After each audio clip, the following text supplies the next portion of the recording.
Ahí estamos. Bueno, muy bien.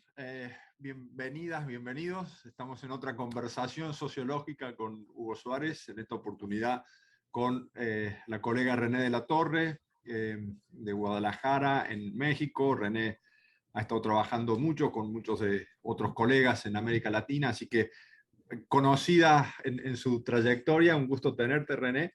Y le doy pie a Hugo para que haga la introducción más formal. Sí, muchas gracias. Solamente unas cuantas palabras, digamos, sobre el trabajo de René, porque precisamente lo que pretendemos es escucharla y en realidad como que todos la conocemos, la hemos escuchado, la hemos leído y ha estado muy presente en distintas de nuestras investigaciones.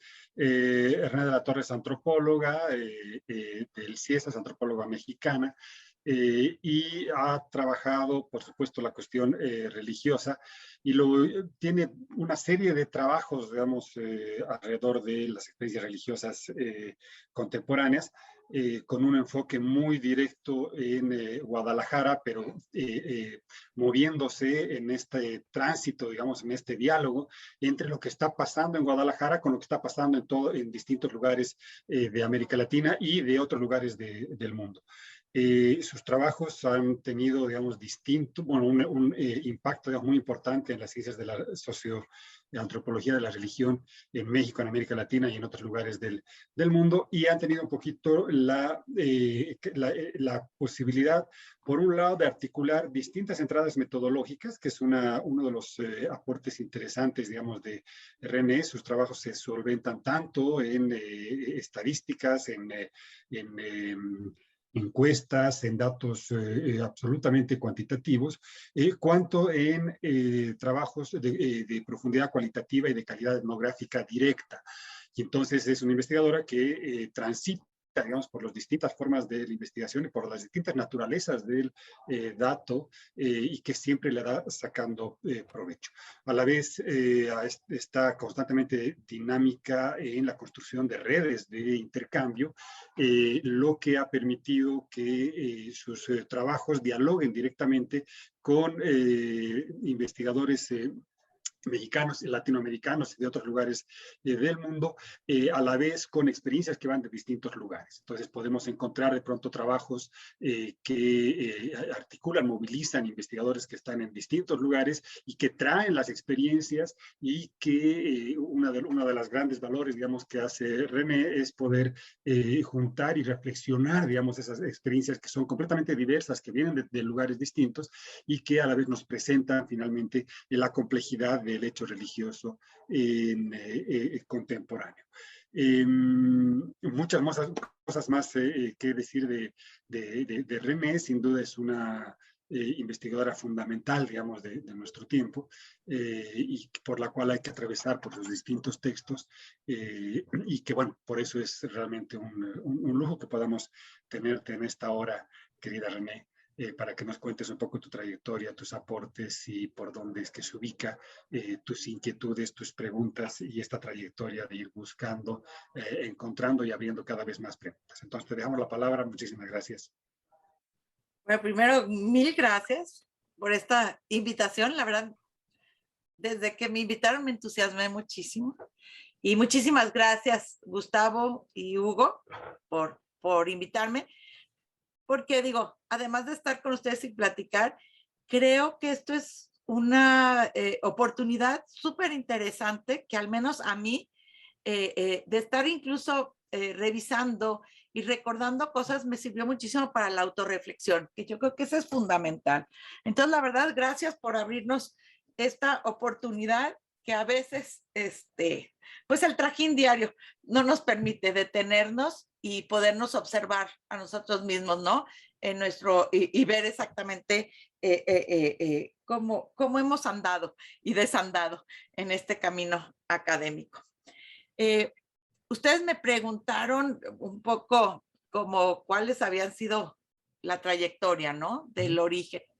Y Hugo, te agradezco que me presentes como antropóloga, pero pues en realidad pues yo soy muy parecida a los objetos que estudio. Eso es algo que primero quiero decir. Soy en el entre, soy también por eso polinizadora, porque yo creo que mi formación como comunicóloga, que finalmente es mi formación de licenciatura, mi formación de maestría, y ahora que me estuve viendo mi currículum y recordando, creo que también pues ha sido un punto otra vez de llegada en este momento a muchos de los elementos de lo que fue mi formación de comunicóloga y que después yo entretejí con sobre todo una manera de aprender etnografía. ¿No? A veces creo que no tuve esa formación, digamos, de una escuela antropológica y eso pues a mí me hizo también, primero porque las ciencias de la comunicación, desde el nombre, eran ciencias de la comunicación.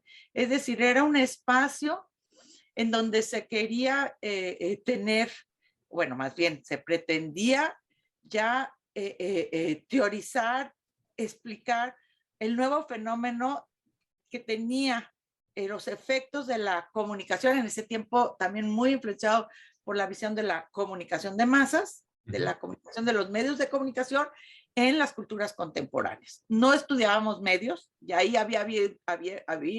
ya se había vivido, digamos, una ruptura que era, y ahí uno de mis grandes maestros es Jesús Martín Barbero, que era salir de los medios y atender las mediaciones culturales, es decir, las formas reales de transformación y apropiación popular que se estaban viviendo a partir de este nuevo lugar de producción de una cultura que estaba siendo una cultura, digamos, muy abarcadora, con mediaciones muy importantes y que estaban transformando la sociedad.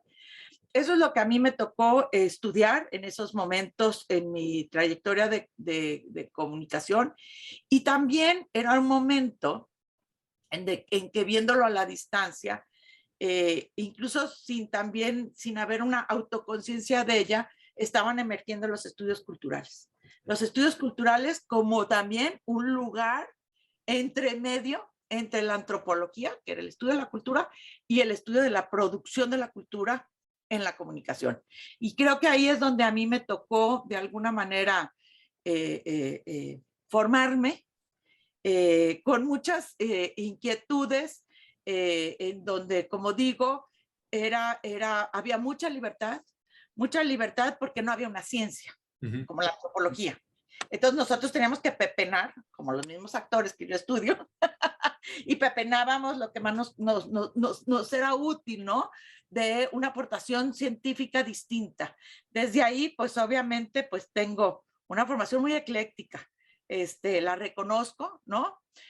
Sin miedo a ser ecléctica porque así me formaron, ¿no? Y creo que eso me ha marcado mucho. Sí, también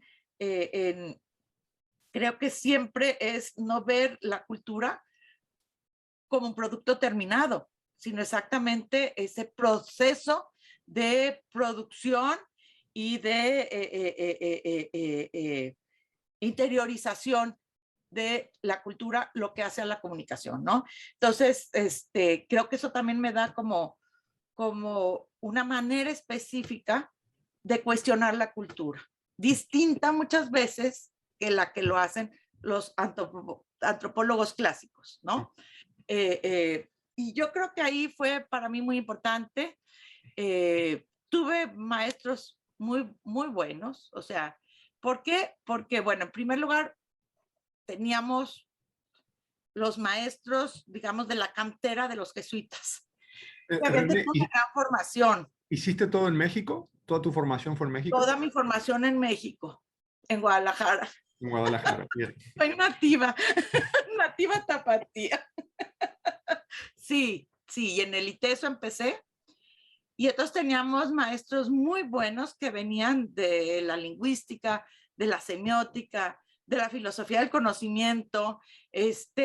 Bueno, la semiótica para mí fue también algo que me marcó mucho. Tuve un gran maestro, Javier Gómez Robledo, que él había ido a estudiar con Gray Maas y acaba de llegar, bueno, y pues nos traía, digamos, toda la parte de lo que era la Escuela de Praga y la semiótica de la Escuela de París, fue un muy buen maestro y creo que como generación el ITESO nos marcó muchísimo el análisis semiótico, que era toda esta a construir casi una álgebra para hacer un metalenguaje y poder analizar las propias estructuras narrativas, pero digamos con un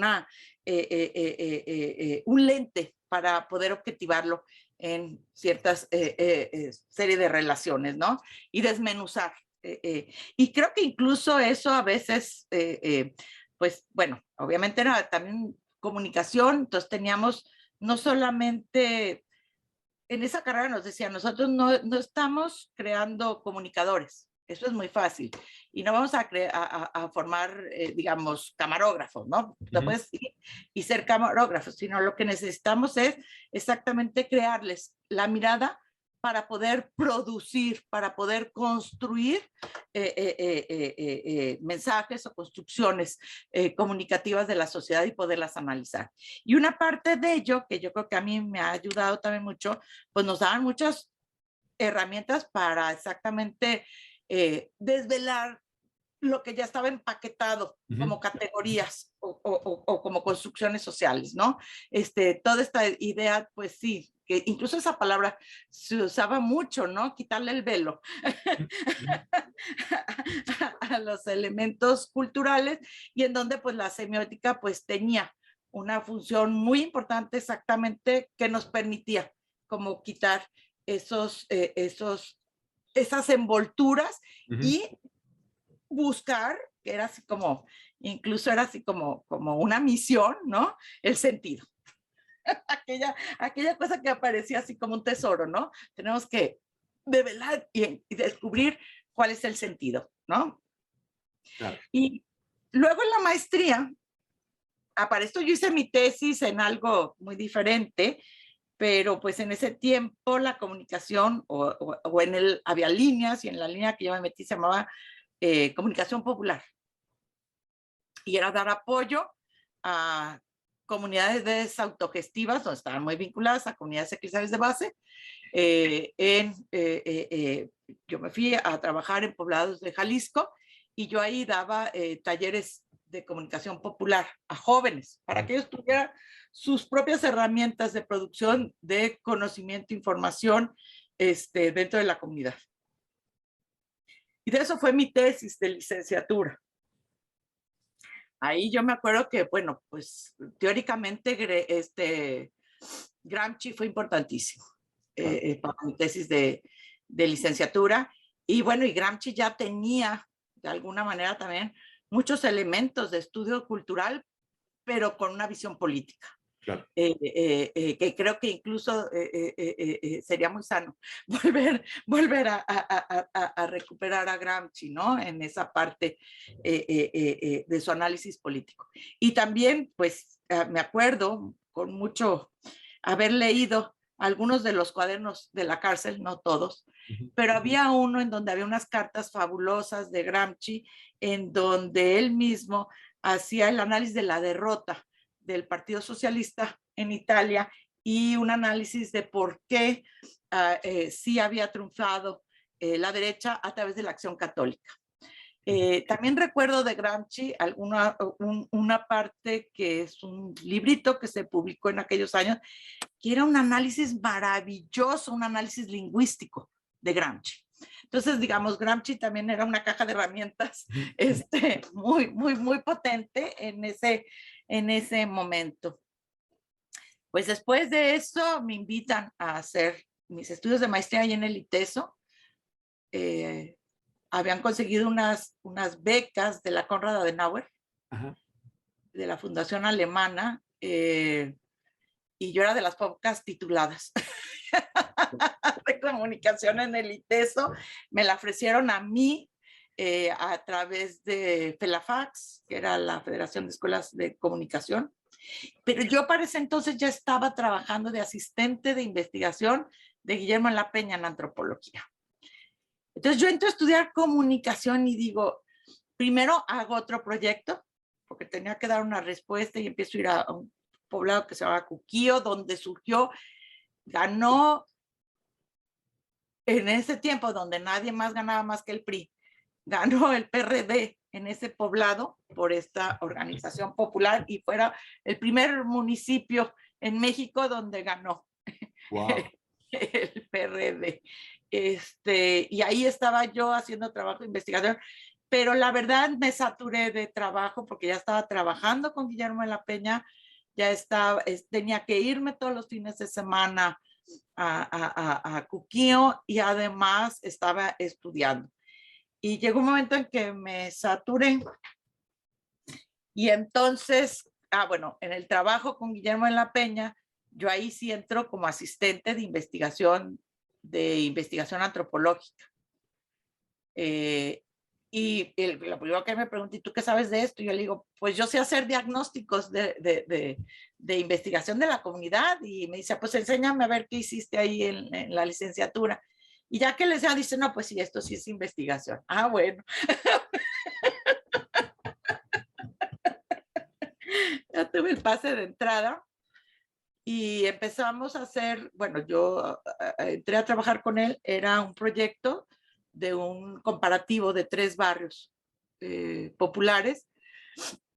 Al inicio ese trabajo no tenía en el centro el estudio de la religión como tal, sino que se trataba de ver cómo era o cuáles eran los apoyos que los migrantes que venían del campo a la ciudad tenían para poderse insertar el trabajo, en relaciones sociales, o sea, y lo que encontramos en los 3 lugares era que la parroquia había sido la institución que en realidad estaba cumpliendo con el rol de inserción de las poblaciones migrantes a la ciudad. Habíamos tomado en cuenta 3 tipos de barrios, un barrio tradicional del centro de la ciudad, fraccionamiento donde había un movimiento fuerte de comunidades eclesiales de base que había sido de alguna manera muy importante en la construcción de una identidad barrial y de un movimiento político y articulado a otros barrios de la ciudad, y otro que había sido ya la nueva tendencia, que era la invasión de ejidos por movimientos políticos. Y en los 3, el actor, digamos, social más importante, pues había sido la parroquia. Y se había convertido en un actor no nada más de alguna manera que establecía las relaciones sociales, sino también del cual emanaban las acciones cívico-políticas de los vecinos. Y fue a partir de ahí que entonces nos preguntamos, oye, ¿y no habrá otro organización religiosa que sin ser católica esté haciendo estas mismas funciones? Y ahí fue donde empecé yo a ir a la hermosa provincia, donde hice mi trabajo sobre la Iglesia de la Luz del Mundo. Cuando yo te digo que tengo ahí mi cansancio, mi colapso, de que ya no podía con el estudio, el trabajo y la tesis, que era otra cosa, decido pues ver si podía yo conjuntar y podía hacer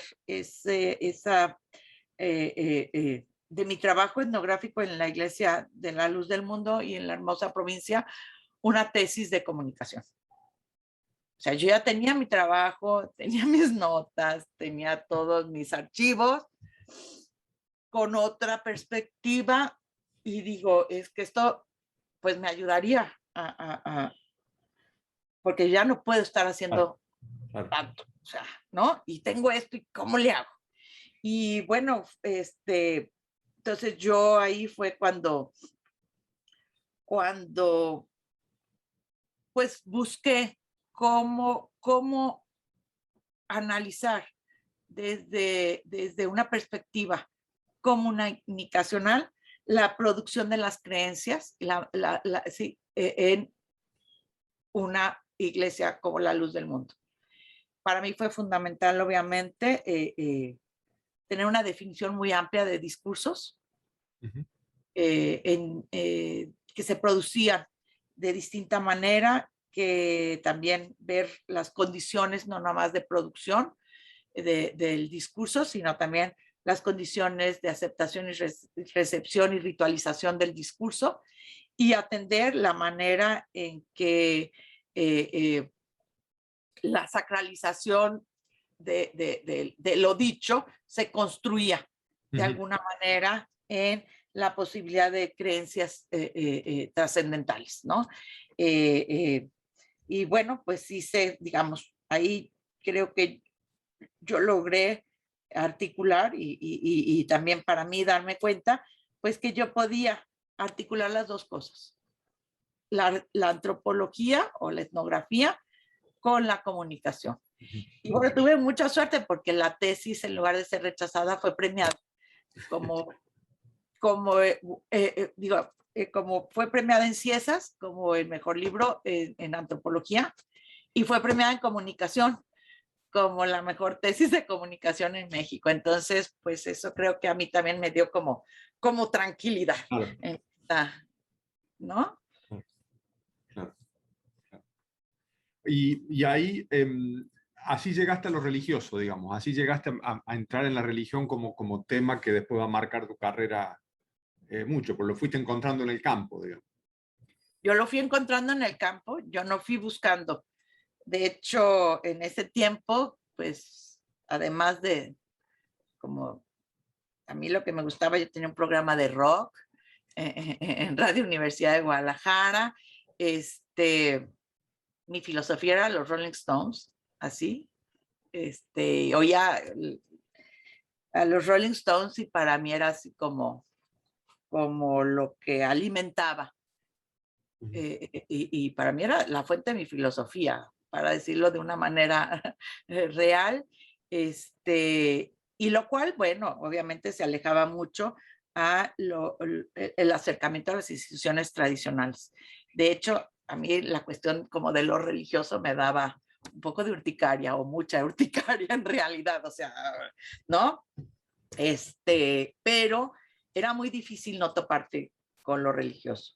Incluso cuando yo hacía esto, porque bueno, obviamente tenía también estas partes que nosotros en ese tiempo lo formulábamos como el trabajo popular, ¿no? El trabajo de compromiso popular, que era también otra parte, digamos, de mis proyectos, del sentido de mis proyectos, ¿no?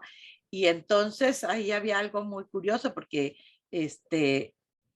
varias veces acabamos participando en colaboración con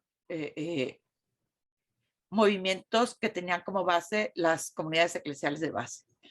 Y nosotros dando los apoyos políticos, ¿no? O las formas de concientización política, o, como digo, dando estos talleres para, sobre todo, ayudar a estos grupos a que pudieran generar sus propios contenidos de comunicación a favor de el movimiento, ¿no? Y muchas veces nos llegaban a cuestionar, ¿y ustedes por qué están aquí si ustedes no son practicantes o creyentes? Pero sí había esa, compartíamos, digamos, esa parte del compromiso, e incluso para quienes estaban dentro del movimiento de comunidad, les costaba trabajo que hubiera compromiso sin ser cristiano, ¿no? Y para mí podía haber compromiso sin ser cristiana, ¿no? O sea, o eso no era lo que me movía. Y René, ya en la segunda parte de la pregunta, de la entrevista, digamos, en la de la producción del conocimiento, vos, ¿cuáles serían, o cómo definirías vos cuáles son tus principales trabajos de investigación o los principales textos que has escrito? Sí, ¿cuál ha sido tu principal búsqueda intelectual en ese sentido, en la producción esta ya más formal, si querés, del mundo académico? Yo creo que ahora sí que como el propio trabajo o la metodología de la etnografía es esta metodología de la bola de nieve, también creo que en mi propia trayectoria se ha movido como bola de nieve. O sea, entonces, si yo empiezo con La Luz del Mundo o La Hermosa Provincia, a partir de ese estudio de La Hermosa Provincia, en ese momento, primero era una comunidad bastante cerrada, con una visión muy de apartarse del mundo que lo rodeaba, y que yo atiendo y analizo bajo el modelo de Goffman de una institución total.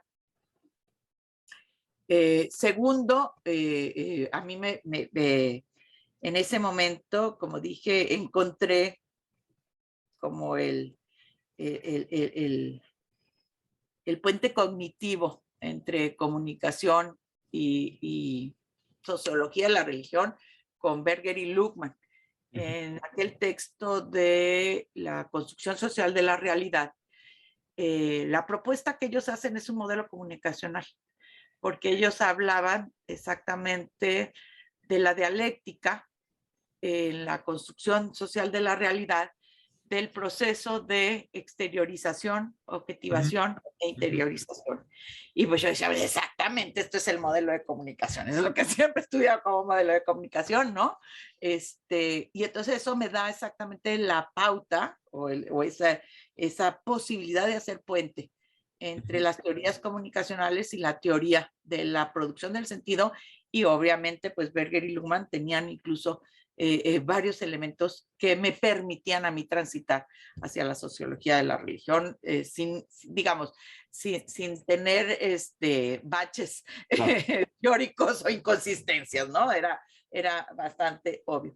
Después de eso, yo termino esa tesis, eran los años 90, una coyuntura muy importante, tanto en México como en Guadalajara, porque era el momento, primero, en que los distintos grupos, sin importar si eran conservadores de derecha o no, progresistas o no, tenían todos como objetivo lograr la democracia.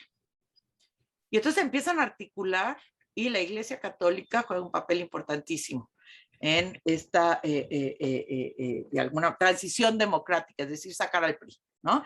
Y tener una transición democrática en el país.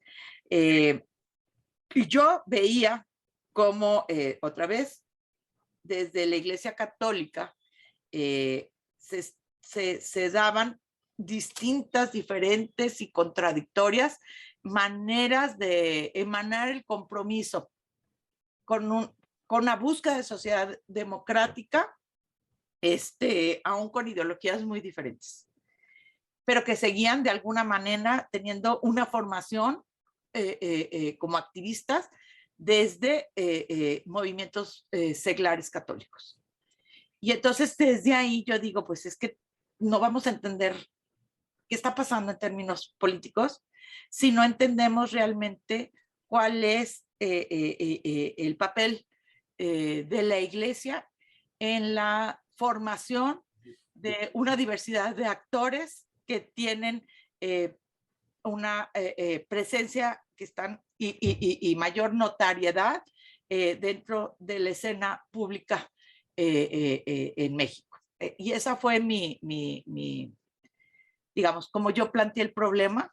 Y entonces, pues el interés era sobre todo atender, por un lado, cómo la Iglesia también, y eso me costó mucho trabajo, gestionaba la diversidad. Porque era muy complicado, las diversidades eran opuestas, eran totalmente, se podían, además, su interés no era pelearse con los de afuera, ¿no?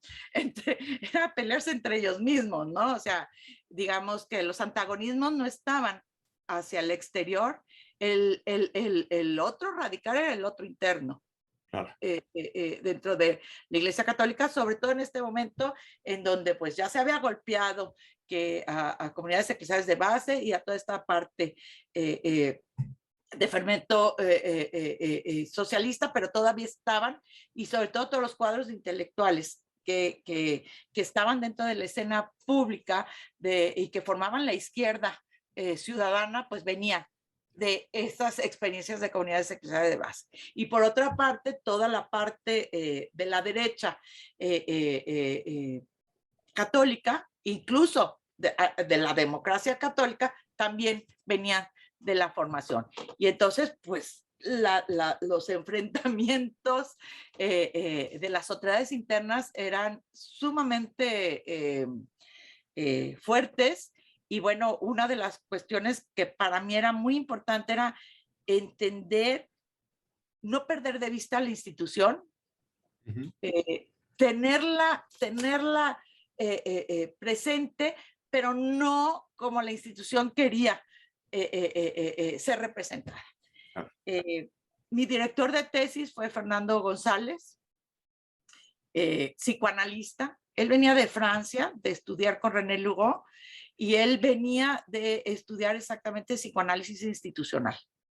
Y entonces, pues para mí, obviamente también fue un reto entender las preguntas que me hacía Fernando, que tenían otro horizonte teórico muy distinto y complicado, muy complejo, ¿no?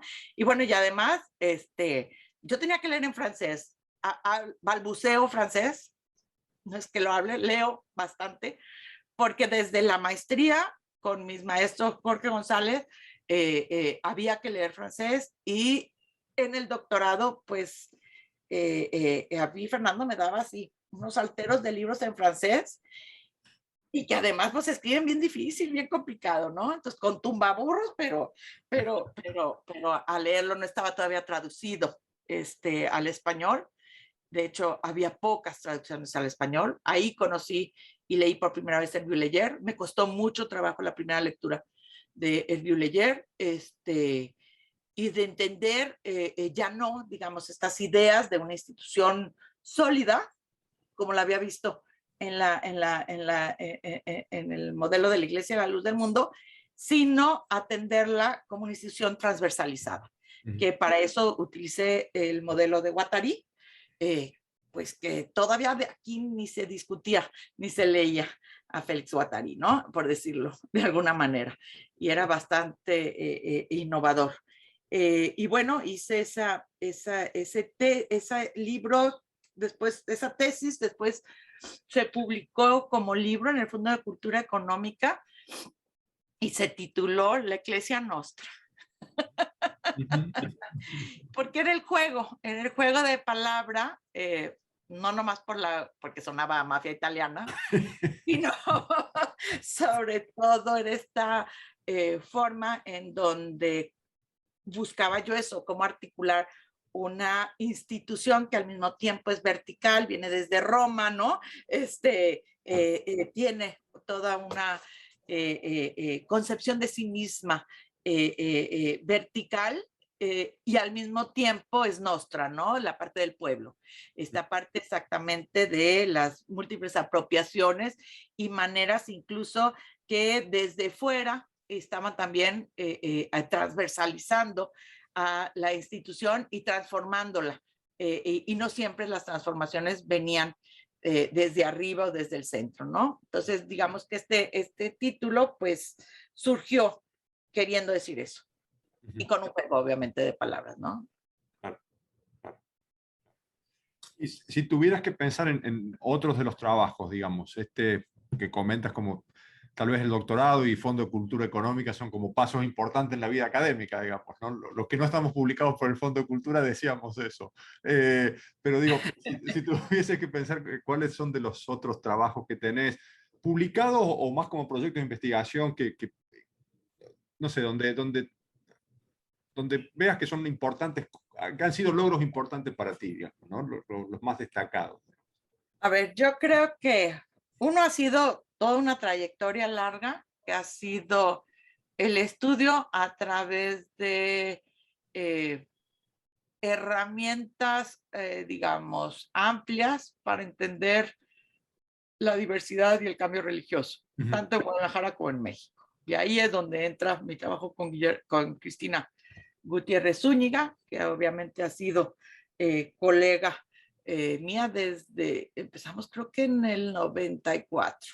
O sea, como le digo, ya con las manos, ya no cabe la relación en las manos. ¿No? Y bueno, que ha sido además pues muy una camaradería, ¿no? En otros ámbitos. Pero creo que eso ha sido muy importante para nosotros porque nos ha permitido ahí también afinar metodologías. La primera encuesta, y estuvimos ya desde ahí con Patricia Fortuny también, Alma Dorantes, Cristina y yo, se hizo en 1996.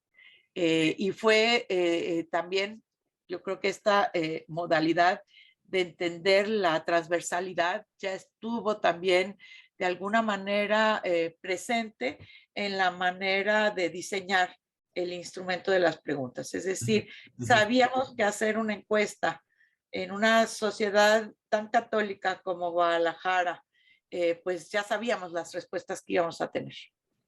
Si no la hacíamos de otra manera, a captar lo que no era visible por fuera. Es decir, captar cuáles eran las negociaciones subjetivas de la mayoría católica, que en ese tiempo creo que era 96% de católicos. Entonces, acá una encuesta era como absurdo, ¿verdad? Ya sé lo que va a salir.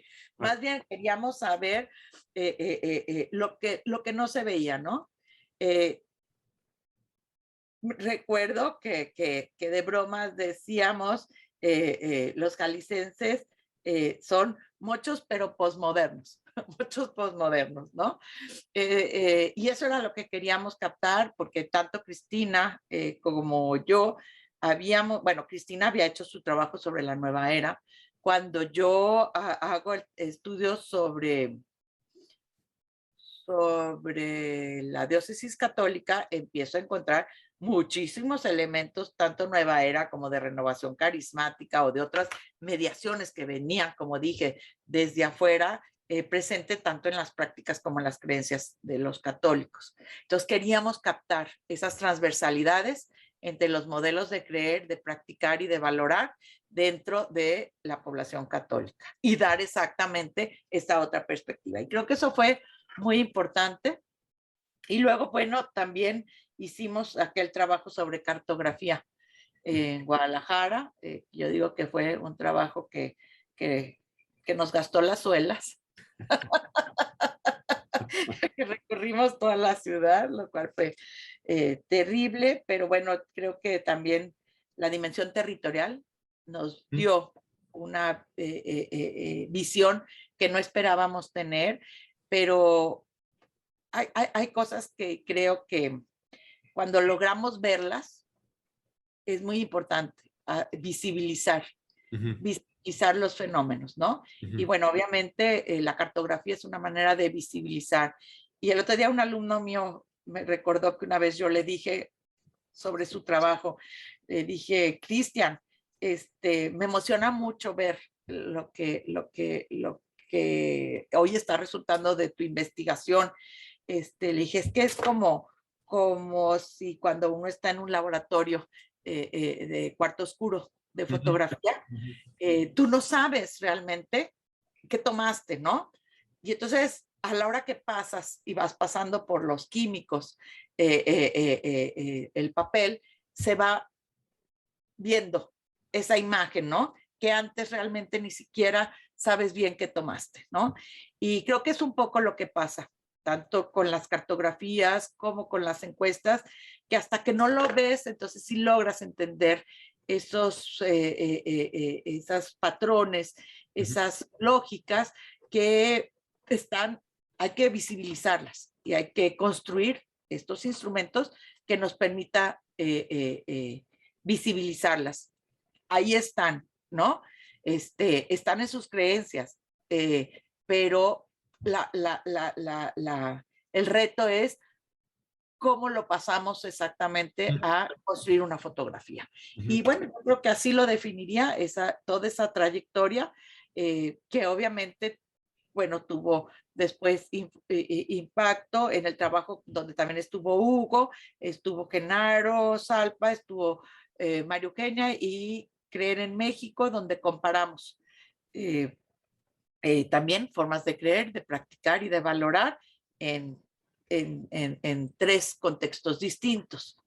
Y bueno, y luego esto obviamente subió de escala, se pensó de otra manera, porque ya no era Guadalajara católica, Aguascalientes tan católica, sino que había que apreciar la diversidad religiosa, y fue cuando hicimos la encuesta de En Creer, y hoy pues está publicando apenas los primeros 2 tomos y vienen otros 2 tomos. Creo que esto ha sido una parte, digamos, de un eje de trayectoria, y luego hay otro eje de trayectoria que es muy distinto y que tiene más que ver con la antropología de la experiencia, creo yo, con performance, con formas mucho más vivenciales y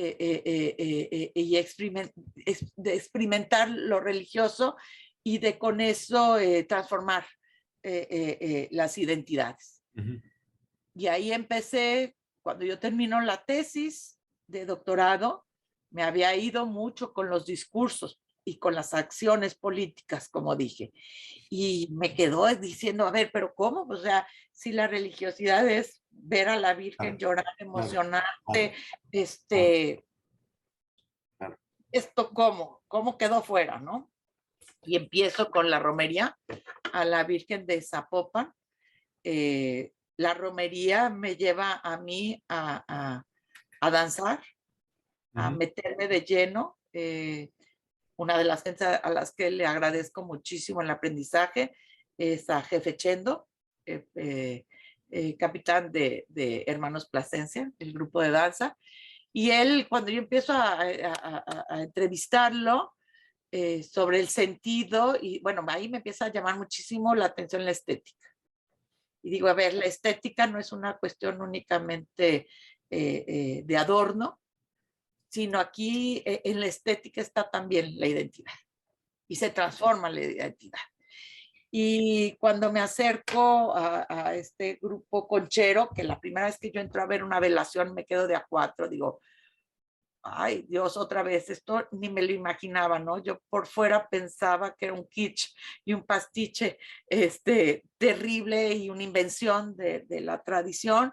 Cuando asisto a esa otra parte, que es la que no se muestra públicamente, que es la velación, pues encuentro elementos de mucha profundidad indígena en la velación con las ánimas y en la manera de vivir esa presencia de las ánimas de los capitanes danzantes en la velación nocturna. Y ahí Chendo me dice, mira, güerita, si quieres entender algo, no me estés preguntando, porque con las respuestas no vas a entender nada. ¿Quieres de veras entender? Vente a danzar. Y yo me quedo así, le digo, ¿sí me acepta? Sí, me dice, pero aquí vas a ser más igual. Tú no vas a ser la antropóloga. Tú aquí vas a estar en el régimen de mi disciplina, al igual que todos. Y entro a danzar 5 años. Para mí fue una experiencia maravillosa que me abrió muchísimo otras perspectivas de entender primero las sensibilidades, la vía de la experiencia corporal, de cómo incluso portar un traje en ese momento te transforma en otra persona y vivir, digamos, eso que llamamos performance, pero vivirlo en carne propia, ¿no? Y para mí fue una experiencia muy importante. Y esa experiencia después, digamos, continúa otra ruta, que es cuando yo me encuentro con Cali Argiriadis, una colega que estaba estudiando santería cubana, y quiere venirse a México, pero no tenía que tener alguien con quien trabajar.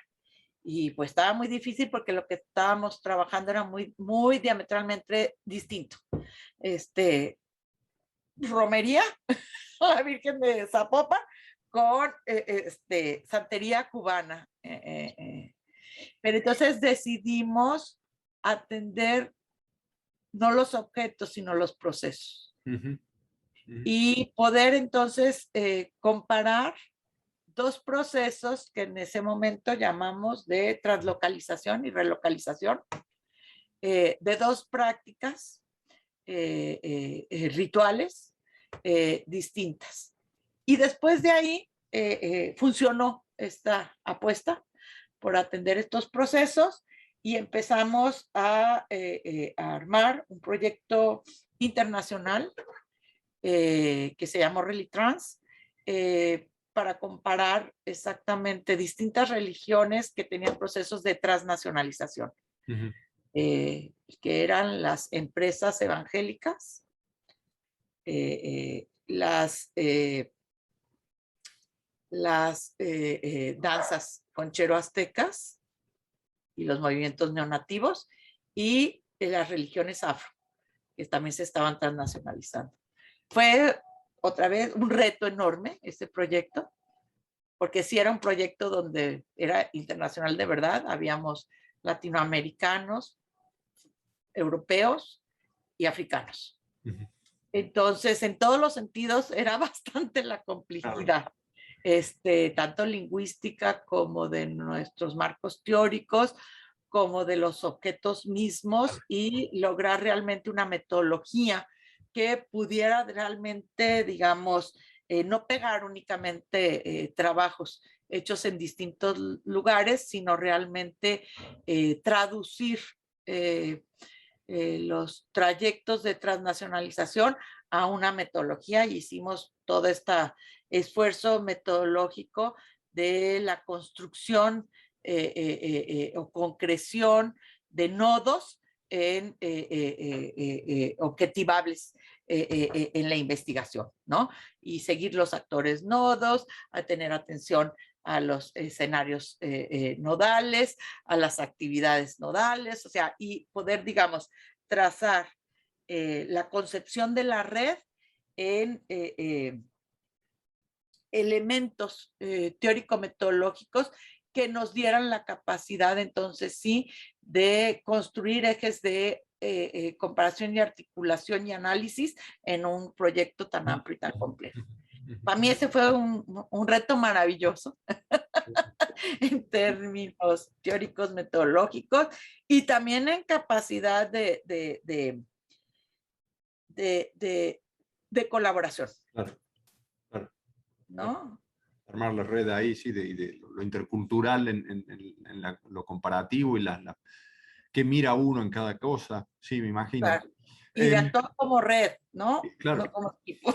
Claro, claro. No, yo creo que también eso es muy importante. Cada proyecto es muy curioso, pero también va moldeando tus formas de trabajar la investigación. A veces no pensamos en eso, creemos que nosotros somos los únicos que le damos, modelamos nuestros datos en informes, pero sí creo que también las propias escalas y dinámicas de cada objeto nos va a nosotros también haciendo que nos adecuemos tanto a la necesidad de captarlo, o que nos vamos pareciendo a nuestros propios objetos. Investigación. Está bien. Y ahora, digo, como para entrar en el último momento de la conversación, llevamos unos 40 minutos, poquito más. No, la última parte que sería, a ver, después de haber pasado todo tu proceso por los distintos químicos en el cuarto oscuro, después de los distintos instrumentos y eso, ¿qué es lo que te queda en la foto? ¿Qué es lo que va apareciendo en tu foto de conocimiento de religión en América Latina? Oye, pero perdón, tal vez antes de que contestes a esto, yo decía, ¿qué rato René va a hablar de aquí de las religiosidades nómadas y no lo has mencionado? ¿Por qué? Porque me fue llevando. ¿Qué lugar ocupa en Oye, ti, digamos, no, en la este presentación libro? sí está. A ver. Cuando yo dije que, a ver, religiosidades nómadas es la parte de la investigación de mi doctorado que no ocupo en el libro de Ecclesia Nostra. ¿Sí? Digamos, yo tuve que dividir la tesis en dos elementos. O sea, una era, como yo dije, en la transversalidad, había una parte que era atender a aquellos grupos y asociaciones que tenían un modelo y un reconocimiento, incluso aunque fuera un reconocimiento para no reconocerlos, dentro de la estructura de movimientos laicales. Y digo, aunque fuera un rechazo, como era ya al movimiento de católicas por el derecho a decidir, ¿sí? Que hubo un rechazo explícito. Pero la otra era este otro germen de esta espiritualidad individualizada que en el contexto de Guadalajara se estaba dando no a partir de la salida del catolicismo, sino dentro del catolicismo. Y donde dentro del catolicismo estaba emergiendo estas espiritualidades nómadas, esta búsqueda hacia la neomexicanidad, hacia lo oriental, hacia lo New Age, hacia lo esotérico, pero sin tener que tener, digamos, pudiendo elegir ser heterodoxos católicos y sin tener que recurrir a una ruptura con el catolicismo, pero sí también transformando desde los márgenes y desde esos nomadismos profundamente los contenidos del catolicismo y que incluso no necesariamente podían ser gestionados por el modelo sacerdotal. Entonces, por ahí lo colocaría.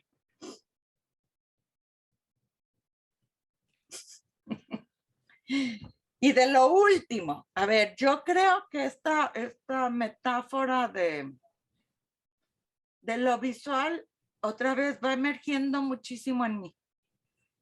Creo que yo misma cada vez me estoy enfocando más a las materialidades, a la parte visual, pero no porque la considero una parte exterior, sino porque considero exactamente que estas transformaciones son primero transformaciones de un signo de nuestra época, en donde hay una hipervisualización a partir por las tecnologías, a partir de la publicidad.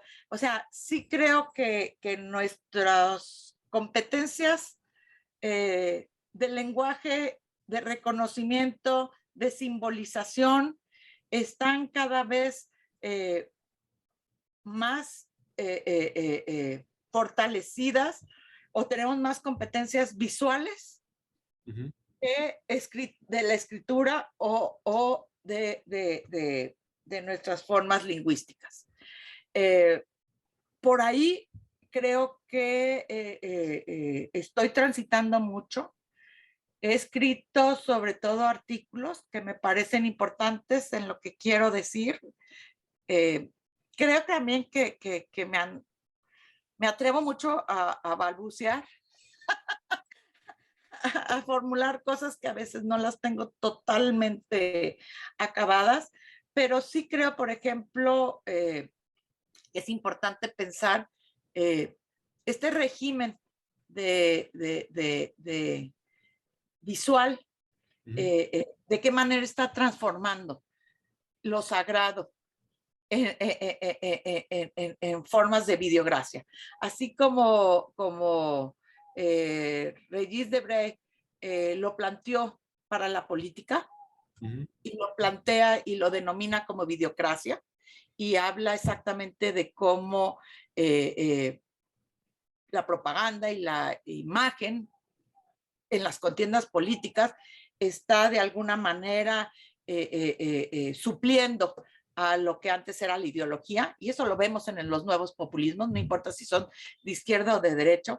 Yo creo que también tenemos que plantearnos seriamente, y eso hice yo 3 artículos sobre ese tema. Si es posible hablar también de una videogracia, y en ese sentido, de qué manera todas estas nuevas formas de discursos, de nuevas maneras incluso de reconvertir las ceremonias sagradas en elementos de espectáculo, de traducir los mensajes cada vez más en formas de imágenes y símbolos, digamos, de consolidar la fuerza de la imagen en la potencialidad del símbolo que vincula con lo sagrado, está ahora teniendo una profunda transformación que no alcanzamos a entender para poder comprender hacia dónde va la religiosidad contemporánea. Y por ahí me encuentro haciendo pequeños esfuerzos para tratar de comprender esta nueva mediación, que creo que es un reto y que creo que nos atraviesa a todos. Y nos atraviesa incluso a conformar otras maneras de mirar que a veces no tenemos conscientes. Por ahí me encontraría, Gustavo. Está bien, está bien, está bien. Y bueno, ese sería lo que tenés trabajando a futuro. Cosas en un test, como les tomás a tus alumnos seguramente en algún momento, cosas que has aprendido o que has desaprendido de la religión, o si tuvieras que transmitir tu enseñanza, digamos, ¿no? Fuera del paper, a veces uno en el paper académico tiene que cuidar demasiado lo que dice. Yo te pediría en esta época de la política de masas 3 tweets sobre religión que hayas podido definir, digamos, ¿no? 3 cosas básicas de la religión que conozcas o que desconozcas o que hayas desaprendido, no sé. Una tiene que ver con una anécdota que le escribí para un artículo que se llamaba Retos Epistemológicos, y que para mí fue una ruptura epistemológica, que fue con el método de mis anotaciones etnográficas, irme por lo aparente y no reconocer lo que puede ser a veces la puesta en escena en la conducción psicoemocional del poder del símbolo.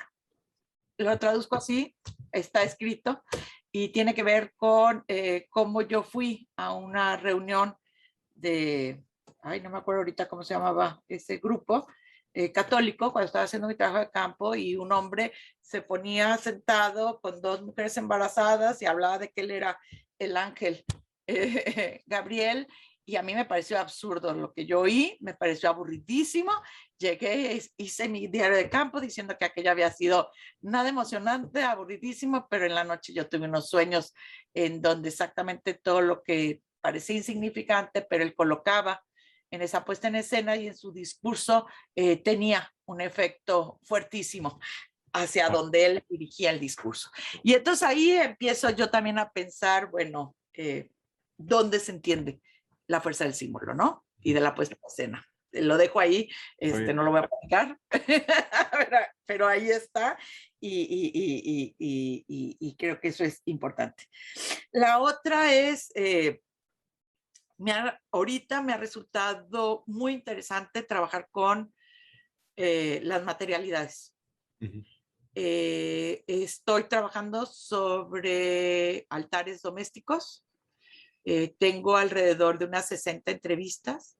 Las entrevistas no se basan en la persona, pero ha sido muy interesante ver cómo a través de esos objetos que fueron seleccionados y colocados por las personas porque son objetos que consideran importantes, acaban hablando de su propio interior, incluso reconociendo esa parte interior que a veces no reconocemos, ¿no?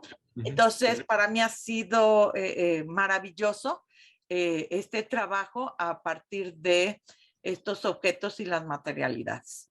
Y pues con esto diría que a veces, y esto otra vez recurro a algo que enseñaba Jesús Martín Barbero, los elementos aparentemente insignificantes son los que pueden develar construcciones muy, muy complejas de nuestras relaciones culturales.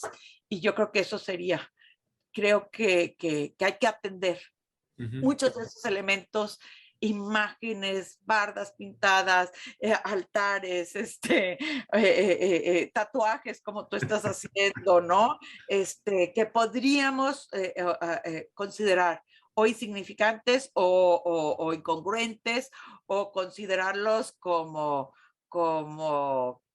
incluso así como despreciarlos como algo poco serio, porque pues muchas veces ahí es donde podemos encontrar muchos más elementos importantes para descifrar otra vez el sentido de lo religioso en la sociedad actual. Perfecto, perfecto. Hugo, vamos cerrando, si te parece. ¿Querés alguna cosa más? ¿Quedó ahí en el tintero o algo?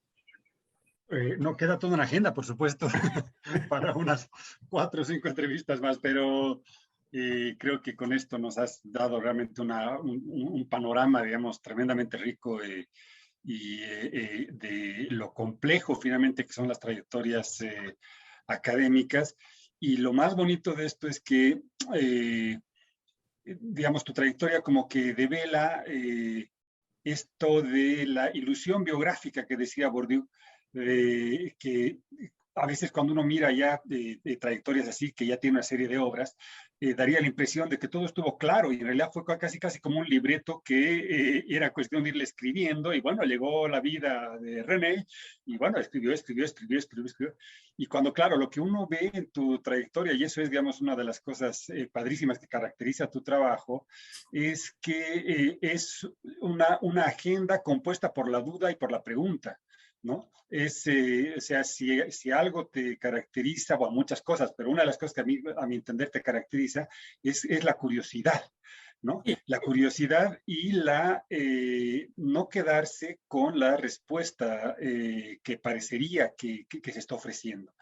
Y entonces eso te hace entrar a universos tan diferentes como la luz del mundo o el catolicismo o los danzantes o los altares domésticos, en fin, eres una académica difícil de clasificar en ese sentido porque en buena medida eres una académica que sobre todo entre las tantas cosas que aportas, una de ellas es desconfiar y preguntar, ¿no? Y dejarse guiar por la curiosidad y dejarse guiar por lo que uno está viendo al frente, digamos, más que por la moda, por lo que parecería pertinente institucionalmente, por lo que todos están diciendo o en Europa o en donde sea, sino por lo que te está diciendo, digamos, la realidad. Me parece fabuloso. Entonces, no lo digo, lo abriría. Muchas gracias, Hugo. Pero sí, yo creo que esa libertad que me da el ser un objeto no puro, un sujeto no puro, ¿no? De la antropología o de la comunicación. Y sí, soy ecléctica y es la guía del encuentro, yo creo, la pregunta y el encuentro al descubrimiento que la verdad me emociona mucho. Y yo creo que eso me sigue emocionando mucho, ser investigadora, y lo vivo con mucha pasión y eso es lo que más me gusta. Perfecto. Muchísimas gracias, René. Ahí cortamos la grabación.